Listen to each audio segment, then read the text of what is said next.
Boa tarde, pessoal. Vamos dar continuidade, então, ao nosso evento com a Ceci Fernandes, com a palestra Me Tornei Desnecessária. E agora? Olá, boa tarde. Eu vou começar falando para vocês que é uma emoção muito grande estar aqui. A minha primeira palestra da minha vida foi 2 salas para o lado na Agile Brasil em 2010. E é emocionante real, assim, tá vou de volta aqui, né? Fazer uma autodescrição, né? Eu sou uma mulher de 1,5 m de altura, meio oriental, meio brasileira, né? E cabelo escuro, preso, camiseta preta, com vários formatos coloridos e o símbolo da Agile Brasil, que é a camiseta da organização.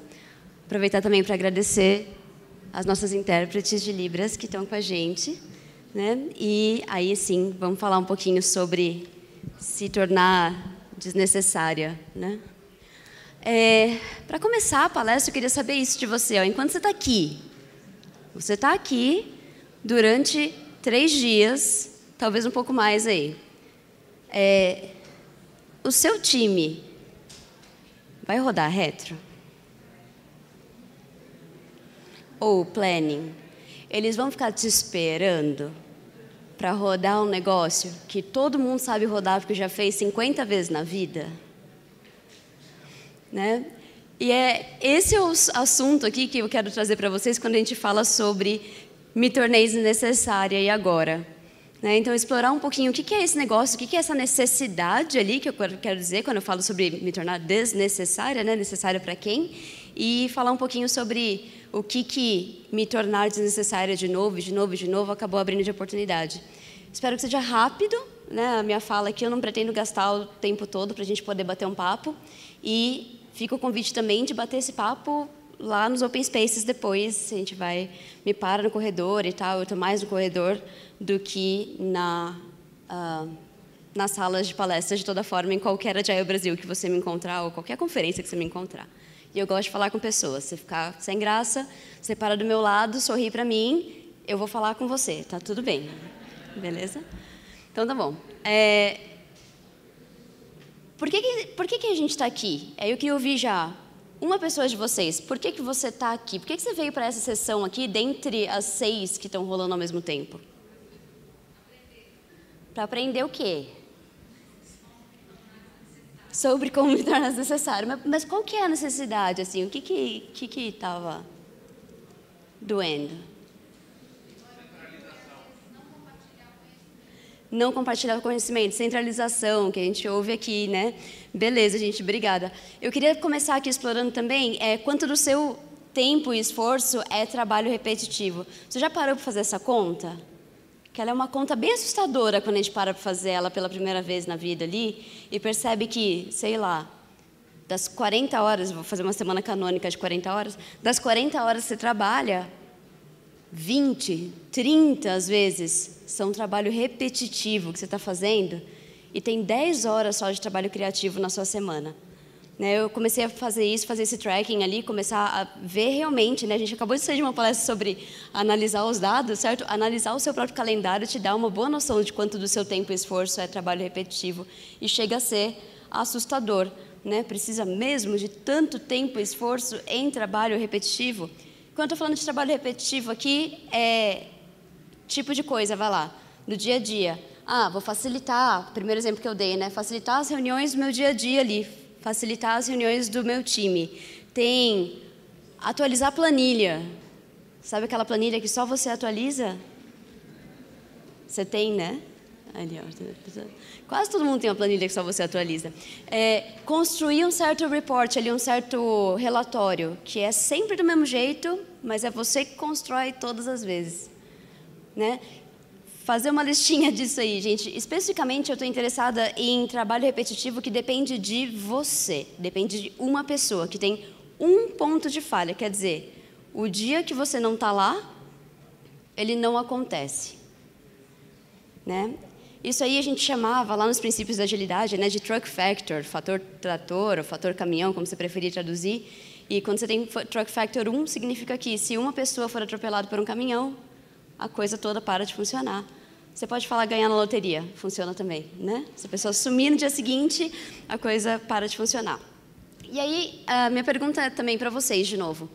Por que que a gente faz esse trabalho repetitivo?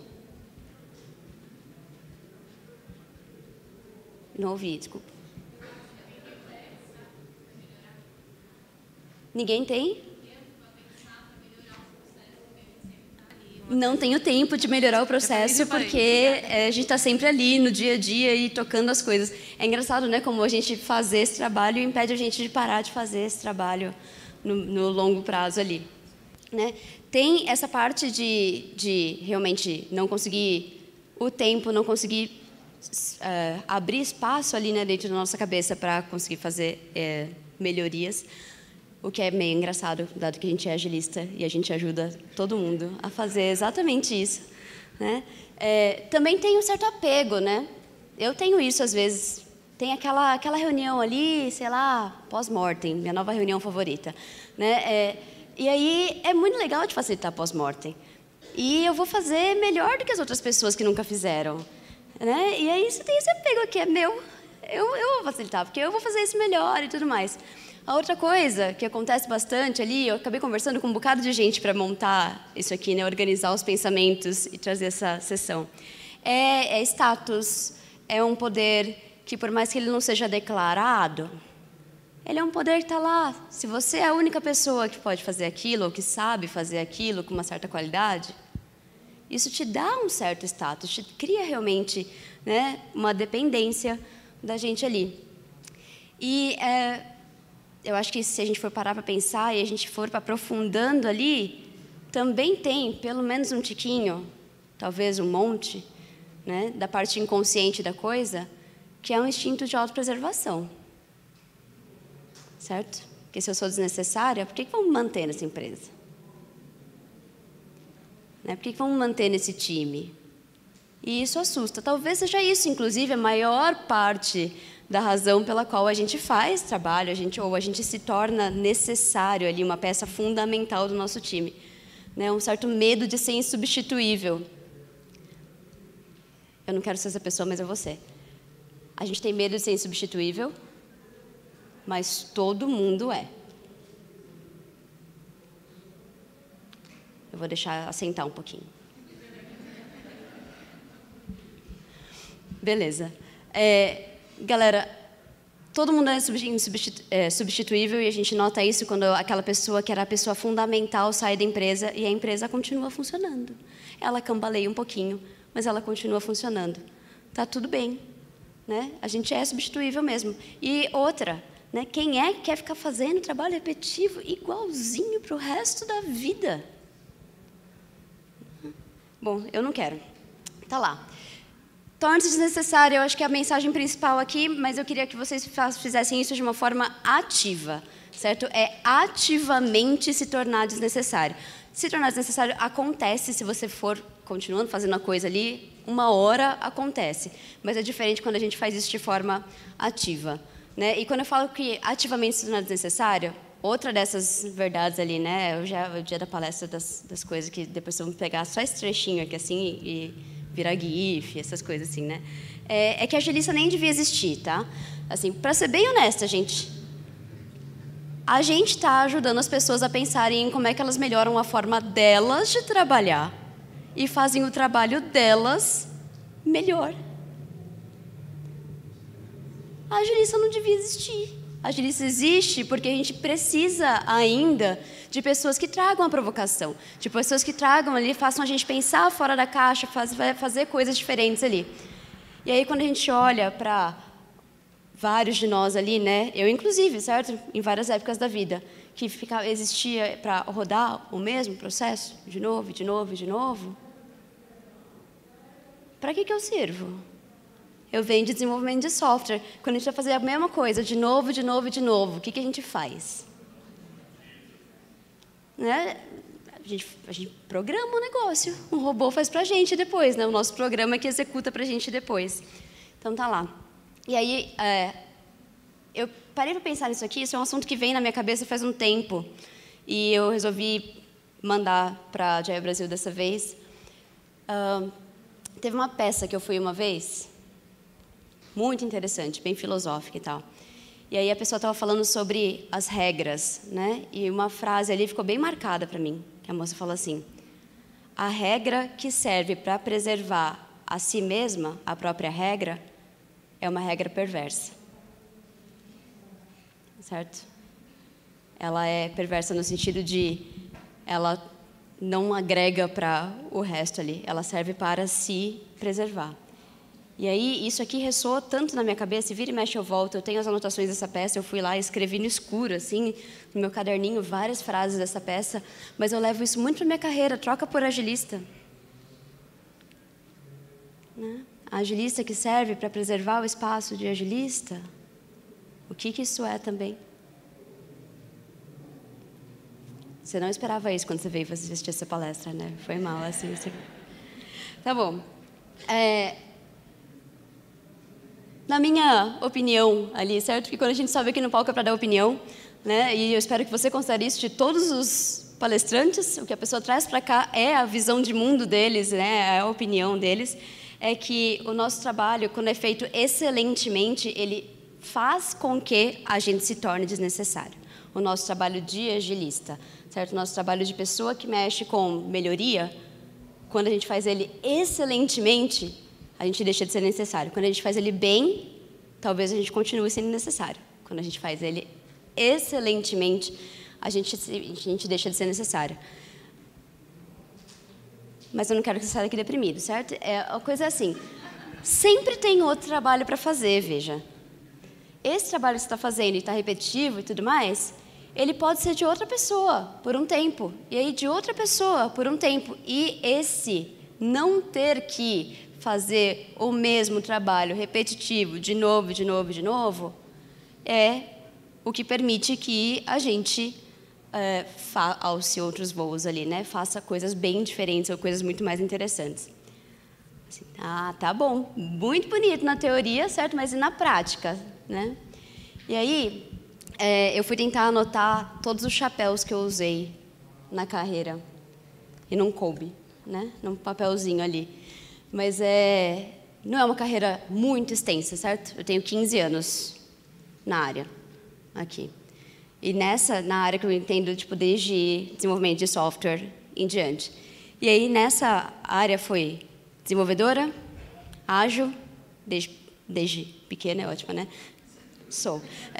Desde que eu comecei ali, mas aí eu fui instrutora, eu fui palestrante. Palestrante, o pessoal fala assim, não, mas palestrante todo mundo é e tudo mais, né? Eu conheço a quantidade de pessoas que me falam que não palestra porque não tem tempo de sair do trabalho, do dia a dia e montar uma palestra, é gigantesca. Então, eu listei. Eu trabalhei com Culture Hacking, agora tem nome, né? Na época, a gente só estava ali fazendo uns testes aqui, fechando a cortina e vendo se diminui a produtividade, aumenta, melhor, mudando a máquina de café de lugar, né? Fazendo retro com todo mundo, retro só com um pedacinho e tal, mas mexer na cultura da empresa, já fiz isso também. Eu já fui coach de XP, eu já fui tracker, Scrum Master, PO, gestora de engenheiros, de engenharia no geral, né? Engenheiras também. Chapter Lead, hoje em dia, de agilistas dentro da Agile Brasil, só dentro da organização da Agile Brasil. Eu fui revisora, montei o tático. Né? O tático que a gente vê hoje, ele veio ali de um sonho de outra pessoa, eu executei o sonho do Hugo Corbucci, que queria muito trazer esse negócio de voluntário, a galerinha de azul, né? Coração. A primeira vez que a gente esteve no Brasil foi em 2012, e eles sempre fazem um trabalho excepcional. Aí eu liderei programa, e aí eu fui desenvolver os sistemas da conferência, e aí eu fui board da Agile Alliance Brasil, e aí esse ano eu fiz o site. Se tem erro no site, a culpa é minha, você pode me falar, vai estar lá. E o código é aberto, pode contribuir também, é legal. Beleza. Mas eu fiz tudo isso e 90% da minha carreira, chutando baixo, eu tive semanas de 40 horas ou menos. Se eu tentasse fazer tudo isso, ou vários disso, ao mesmo tempo, quer dizer, se eu tivesse apego com o trabalho que eu já estava fazendo e que eu não queria largar a mão dele, não dá, gente. É insustentável. Então, ir largando é uma coisa importante ali pulei, foi mal. Da equação. Tá bom. O que acontece quando a gente abre mão, então, de ser necessário? E aí, abrir mão de ser necessária, para mim, me deu uma oportunidade de ter um range muito maior de experiências diferentes. Me abriu tempo livre. É exatamente isso. Está escrito aqui, ó. Você falou antes ali, né? Está aqui. Né? Que a gente chama de slack time, né? Também tem um monte de artigos sobre isso. Tempo livre para me envolver com as coisas que realmente me importam. Aquele problema na empresa ali que não é meu, mas que eu olho para ele e falo, a empresa vai ser melhor se eu mexer nisso daqui, se alguém olhar para esse problema. E, né, é um problema que me traz ali, assim, vem de dentro, né? Vem uma paixão por resolver aquele tipo de problema específico. A hora que a gente não tem trabalho repetitivo, que a gente se dá ao trabalho de se tornar desnecessária, certo? Porque, de novo, ativamente ali, é a hora que a gente consegue se envolver nesses problemas maiores. Né? E aí eu queria que você refletisse aí, quando que foi o seu último salto de carreira? Né? A gente tem uma crescente de carreira. Mas quando que foi o último degrau ali do seu desenvolvimento de carreira? A gente olha para a coisa que você pegou, mas eu quero saber que escopo que você abriu mão para você conseguir pegar essa coisa nova que te deu um salto de carreira, que te deu um salto de evolução no entendimento de alguma técnica, alguma coisa que você queria muito aprender, tendo a ver ou não até com a sua carreira mesmo profissional. Então tá bom, ó, que legal. Você se torna desnecessário porque é bom para você. Bom para sua carreira, bom para você não ter que ficar fazendo a mesma coisa e tal, mas e para os outros? Né? Será que só é bom para você? E aí? Quem acha que só é bom para você mesmo? Ninguém, tá? Para quem estiver vendo a gravação, ninguém levantou a mão. Tá lá. Beleza. Então tá bom. Então por que você abre mão de ser necessária ali? Por que você se tornar desnecessária não é uma atitude egoísta? Vai lá.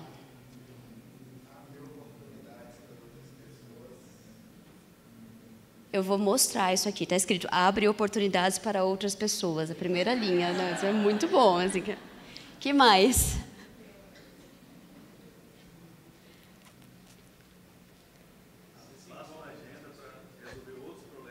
Espaço na agenda para resolver outros problemas. Mas vai para quem? Também abre para você, né? Mas às vezes abre para os outros também, sabe? Porque às vezes a gente deixa de fazer um trabalho que a gente fazia toda vez e que era importante, mas não era na real. Né? A gente tinha a impressão que ele era importante. E aí quando a gente larga e ninguém faz, às vezes ninguém nem faz falta, às vezes abre mesmo também. Desenvolve repertório dos outros. Então as pessoas que, por exemplo, passaram muito tempo ali num time que tinha a pessoa que facilita todas as sessões e de repente não tem mais essa pessoa, alguém vai aprender, alguém vai fazer, não vai sair ótimo da primeira vez, mas tudo bem, certo? Aumenta o repertório de todo mundo. E eu acho que o meu favorito ali, e que quem trouxe esse pensamento até foi o Cassim, não sei se vocês conhecem, ele está aí de azul também, né? A gente abre, inclusive, a oportunidade para pessoas fazerem a coisa de uma forma diferente. A gente abre uma oportunidade para diversidade de abordagens para resolver aqueles problemas que a gente, por vício ou por costume, sempre resolveu da mesma forma. Beleza. A última coisa ali, né, é que esse espaço, galera, o espaço que é seu, que te pertence, o espaço que te torna necessário nesse momento, dificilmente alguém vai tirar de você, especialmente quando você faz ele bem. Então, vai de você, certo? A responsabilidade de cada um de vocês aqui que quer alçar voos melhores e que quer abrir oportunidades para as pessoas, para a carreira delas e para a diversidade de abordagens ali, é você que precisa abrir mão daquele espaço, é você que precisa olhar para o espaço onde você está e falar, tá bom, esse daqui não é mais o meu espaço. E deixar o espaço lá, às vezes dá vontade de voltar, né? Você fala assim, não facilito mais a parada. E aí a coisa não acontece, aí você fica lá se mordendo, falando, ah, meu Deus, se eu não for, ninguém nunca mais vai fazer. Deixa os pratinhos cair. Se for importante, alguém vai pegar. E boa. Né? Mas esse espaço que você abre ali é um espaço que é necessário de ficar vazio até que outras pessoas tenham a coragem ou que elas tenham tempo delas processarem, dar aquele passinho que precisa para realmente começar a explorar esse espaço ali. Acho que a minha história favorita disso é do Tático também. Eu fui apegadíssima com o Tático por 2 anos ali. Eu falei, não, eu vou liderar. Eu liderei o Tático no 1º ano, eu liderei o Tático no 2º ano, e aí no 3º ano que eu ia fazer a mesma coisa, eu olhei e falei, eu acho que se eu fizer isso de novo, é ruim para mim, que já estou ficando cansada, e é ruim para o resto da galera. E você quer saber? Sem eu ter passado essa liderança para outro lugar, sem ter aberto esse espaço ali, que foi pego pelo Diego na época que tomou essa frente, eu nunca ia saber se o programa de Tático era um programa que ia durar, ou se ele dependia de mim. Né? E durou, vocês viram, né? Doeu um pouquinho? Doeu. Para mim, assistir as coisas serem feitas do jeito que não era o jeito que eu fazia e tudo mais, deu uma doidinha, mas precisava, né? E era isso. Em resumo, abrir mão de ser necessária te ajuda a alçar voos maiores, a fazer coisas muito diferentes do dia a dia. Convido você para a gente bater um papo no corredor, no Open Space, para falar sobre exemplos específicos disso na carreira. Tá? Mas também ajuda ali outras pessoas, que quebra bizarra de palavra. Tá tudo bem. É bom para outras pessoas também. Né, ela não é uma atitude egoísta, e eu acho que essa é uma coisa importante da gente lembrar a todo momento, quando a gente decide ativamente e todos os dias se tornar desnecessário. Beleza? Era isso aí. Isso aqui é Twitter ou LinkedIn. Beleza? É isso, gente. Obrigada.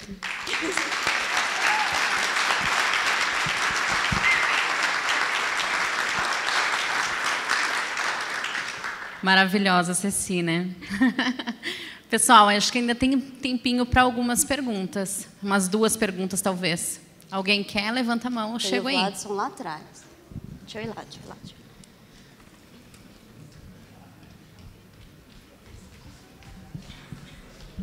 Agora a gente dá um abraço, né? Chegamos aqui. Agora sim a cena está completa. Deixa eu fazer minha... Boa tarde, gente. Cécia, assim, você trouxe uma reflexão bem importante da necessidade de você ativar o desapego, né? No sentido do tipo, caramba, eu trouxe isso até aqui, né? Acho que construí, e é uma necessidade das outras pessoas, de uma certa forma, conseguir dar continuidade se aquilo fizer sentido para elas. Dentro desse processo de desapego, né? Simplista, que é difícil de fazer, o quanto que você viu, talvez contigo mesmo ou com outras pessoas, a gente buscando sempre fazer algo porque a gente mais gosta e tirando das outras pessoas a oportunidade delas sentirem a necessidade de ter aquilo? Boa, obrigada, Vladson. Eu estou voltando para... que eu lembrei que está gravando. Obrigada. Tem coisa que a gente faz porque a gente gosta, de fato. E eu não acho que a gente deva abrir mão de todas elas. Acho que tem umas coisas que a gente gosta, que a gente precisa fazer porque elas recarregam a gente. Né? E tudo bem a gente segurar elas para a gente ali. Né?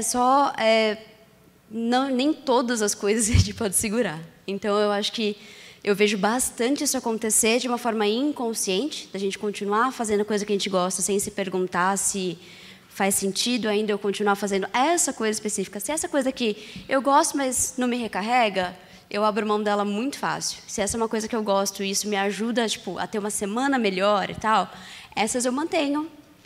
e boa. Daqui a pouco elas vão deixar de ser essas coisas que me recarregam. E aí a gente vai trocando. Mas eu acho muito comum mesmo de acontecer. Não condeno, né? Mas trazer para o consciente é uma parte importante. Beleza? Mais alguém? Obrigada. Dá tempo de mais um. Fechou? Esse é o problema, esse a gente faz. Ô Cési, levando em conta toda essa questão do desapego e tal, como é que você vai para trazer isso de uma maneira mais geral para todo mundo? Para o pessoal entender, ó, cara, não é isso aqui que vai te segurar no emprego, cara, pense mais para frente, pense na continuação. Boa. Obrigada, Foca. Eu acho que a primeira coisa é fazer pelo exemplo. Né? Então, a gente fazer isso com as próprias coisas que para a gente percebe que a gente está fazendo isso é importante. E aí a gente falar em voz alta que a gente percebeu que a gente estava fazendo isso e que tomou essa atitude é uma das formas de mudar. E eu esqueci o resto da pergunta. Me repete de novo, desculpa.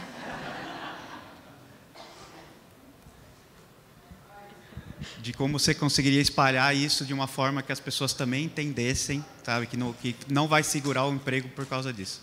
Boa, tá.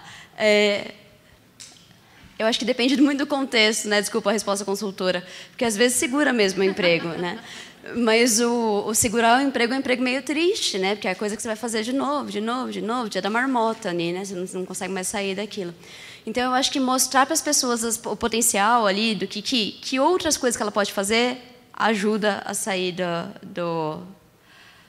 da inércia, né? E outra coisa que eu gosto de fazer são aqueles exercícios que eu propus no começo, que é pedir para a pessoa mesmo se perguntar quanto do seu dia a dia é trabalho repetitivo. Você quer mesmo fazer trabalho repetitivo? Tipo, sério? Você quer fazer isso? Assim, né?